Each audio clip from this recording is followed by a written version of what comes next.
One of the things that came out now, the attorney representing those 22 plaintiffs, Tony Buzbee, says that the Browns and all other NFL teams did not reach out to him to do their due diligence. And well, of course they didn't, Tim.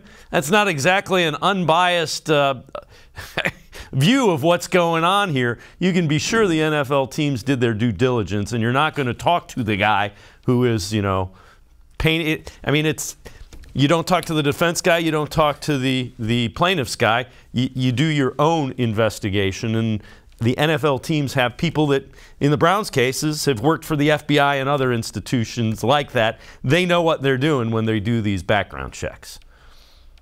Exactly. I mean, Tony Buzbee's clearly, you know, his job is to represent the 22 clients in those cases to the best of his abilities.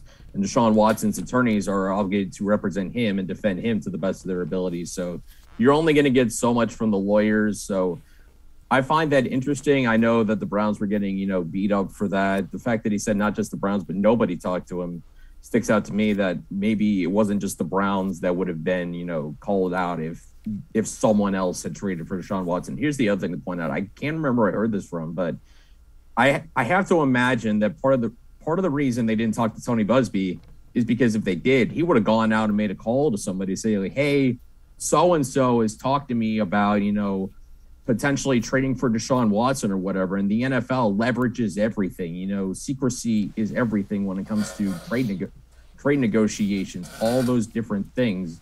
All those things play a role in, you know, the ability to conceal information, which is what matters. I mean, we thought for about 30 hours between Thursday morning and Friday afternoon that the Browns were completely out of Deshaun Watson. They called Tony Buzbee. There's always a chance that information gets leaked, and they're saying, oh, wait a minute, the Browns aren't completely out of this.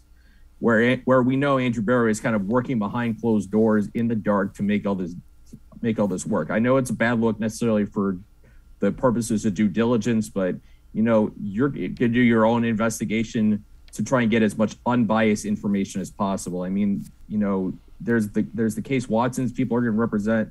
There's the case Buzbee and his people are going to represent. The reality is we don't know, and it's just going to be interesting to see, you know, what happens with these lawsuits, if Watson settles or what happens after this. It's going to be kind of a interesting process to follow along. Yeah, and you know, Buzbee's thing, that's a grandstand move by Buzbee. Yeah, I dismissed that one pretty much out of pocket.